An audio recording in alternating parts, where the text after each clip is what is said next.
Welcome to First But Last, brought to you by the Wyoming Humanities. I am your host, Emmy DeGrappa.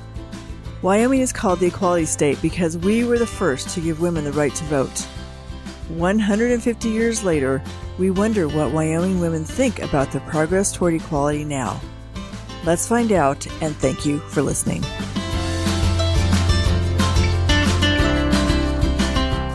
Today, we are talking to Nish Goicolea. She was born and raised in Sweetwater County. She is the executive director of the Wyoming Professional Teaching Standards Board. She is currently finishing her doctorate in educational leadership and lives in Cheyenne with her two sons. Welcome, Nish. Thank you. I love your name, first of all. And so I know Nish is the name you go by, but what is your full name? So my legal name is Ignacia Elizabeth Goicolea, actually. There's a lot of letters in there. There's a lot of letters, I know. And I'm always nervous about saying your last name because it's so unusual. Well, your whole name is unusual, but you come from a Basque family. Yeah, my dad's actually from the Basque Country. He came over when he was 17. My grandfather came first as a sheep herder on a work visa, and then my dad came over on a work visa as well and worked at the same ranch in Idaho. And then eventually my dad just stayed, and my parents met and relocated in one of the booms to Sweetwater County, and my dad learned to run heavy equipment, and Sweetwater County was a great place to be at the time, and still is, actually. So did you grow up on a ranch? Yeah, I've spent a lot of time. My family lives in Farson, Wyoming, and they have a little ranch there, and we have some sheep, and so, yeah. So what was it that what became your passion you first started out teaching Spanish? And why was that important to you? You know, I grew up in a multilingual household. So my dad's trilingual. He speaks English, Spanish, and Basque. And Basque isn't Latin-based, and it's a really complicated language. And it was kind of fun because my grandfather lived with me most of my life from the time I was 8 until he passed away. And he always only spoke Spanish to my brother and I. And so we grew up learning to speak Spanish, and then him and my father and my uncles would speak Basque. And so I was just fascinated by language and education at an early age, and I just knew I wanted to do something with it. No, I think that's great. And what did you find most intriguing about, well, one, growing up and living with a grandparent, which I don't think that's very common anymore, actually. And did that inspire not just your teaching, but your life work in education? Oh, absolutely. You know, it's fun. I always thought language was fun. I still think language is fun and how people learn. And it's really interesting to see different perspectives. And you can see that through language insofar as even the words or the construction of the language, how you put it together, the sounds, the movement of your mouth, even your nonverbal gestures are different in different languages. And so holidays are very lively in my family's house.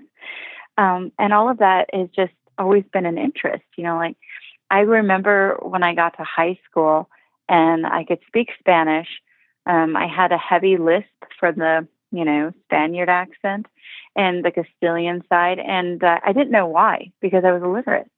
So I didn't know how to read and write in Spanish because I just grew up speaking at home. And I actually had kind of a mix of Spanish and Basque in there, and I couldn't distinguish the two.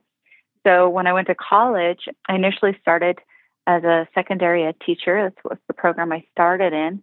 And I got all the way to my practicum and then had a little panic attack. I thought I wasn't ready for that. And I changed majors to Spanish with a minor in Basque studies and just focused on the language. And it was just really interesting to me to realize how I knew this language, how I learned this language, how my grandfather learned his languages, how my father, and just how people in general, from a kid to an adult, the difference in our language acquisition is a really interesting thing. And not just with language, but learning in general, Coming from a Basque family, do you consider yourself a woman of color? That's funny you asked that. I don't know. Like, people always ask me all the time, do you consider yourself a minority or Hispanic and I think about this a lot and I reflect on it, and I don't. I really feel like I'm I feel like I'm more Wyoming than anything. I have a great, typical, I think it's very typical kind of Wyoming story, but I don't know. I don't, I guess. I feel very Wyoming and very American, I guess. And I just have this great kick of culture in there that, I absolutely love and respect so much. Well, it's great that you get to embrace your Basque and your Spanish heritage and really have put yourself in Wyoming. And so, as a woman living in Wyoming, have you faced challenges in your work and in your career? Absolutely. I think there are, well, I'll start by saying that there are significant amounts of challenges for anyone. But, as a woman, I think in Wyoming and coming from a very traditional family, my place was not in the oil field. My place was not forever at the ranch. And that was really one of the big pushes for me to get into education, is because I was expected to have a different role. And I don't think that's the way it is now, per se. I don't think that's the way society really sees us. But where I was at and where I came from, women had a different role. And for me, education was that opportunity. And in Wyoming, I can say that, you know what, maybe I didn't have exactly the same opportunities as some of the men in my life did, but because of education, I had even more. And I think that's one of the really empowering things for me. Do you have the opportunity to mentor young women about their role and their choices in life? I try. We have a great deal of conversation in my agency, and I have a lot of young women who work in the agency that I'm always trying to encourage them to really contemplate not just where they're at now, but where they want to be or where they could be. And sometimes that's not. It's amazing to me that sometimes that's not apparent. But it's funny because when I reflect on my own past, when I started down the road of education, I thought, well, I'll be a high school teacher. And then when I had a panic attack at the end of that, there wasn't somebody there to say, you're going to be okay. It's just you're new and you need to settle in. And it's interesting now in my role to look at new teachers and to see how they're being mentored in the districts or not, and to see some of the turnover there. And I think, every time we lose a new teacher, I thought, oh, that was me at one point. And then, but, I found my way back into teaching because of really strong mentors. They pushed me in directions that I couldn't see, roads and paths that I just never thought of. And to this day, I reflect a lot on how I got to where I'm at. And I remember that, a lot of these people pushed me there.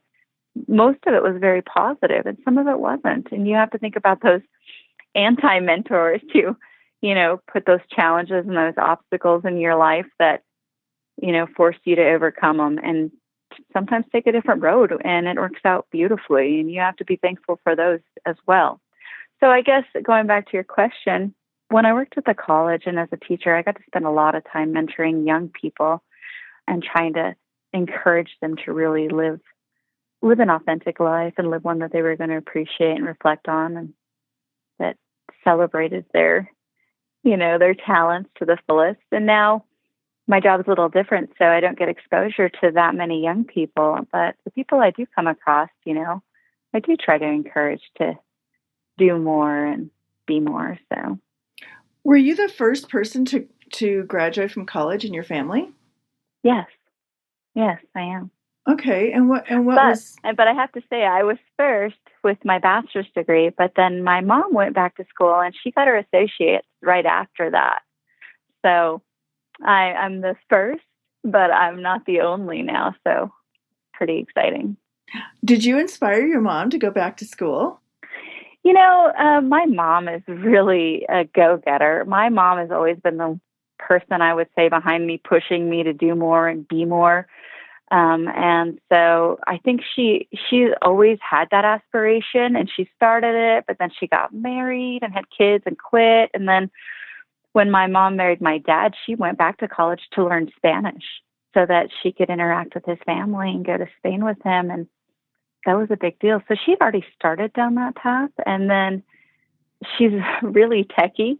And so she had a great deal of involvement in distance learning in the state and online education. And so she just kept learning more things. And finally, we had this talk and I was like, you just need to finish this. Like, go do it. And so she finally did. And so it was a great celebration. But yeah, no, I don't think I'm like the influence on that side. I think she's definitely there. It was just kind of a time and opportunity thing for her that took a little longer. Well, here's a different question. What are your thoughts on the hashtag #MeToo movement? Ooh, it's fascinating. I have to think about this one for a minute. Oh, I have mixed feelings on this movement.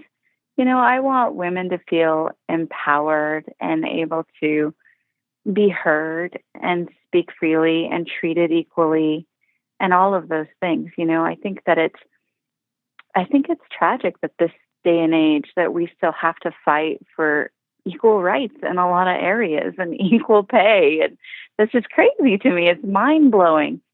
But at the same time, I have a hard time with some of the, I guess, the negative consequences or even the negative connotation that goes with that Me Too movement too.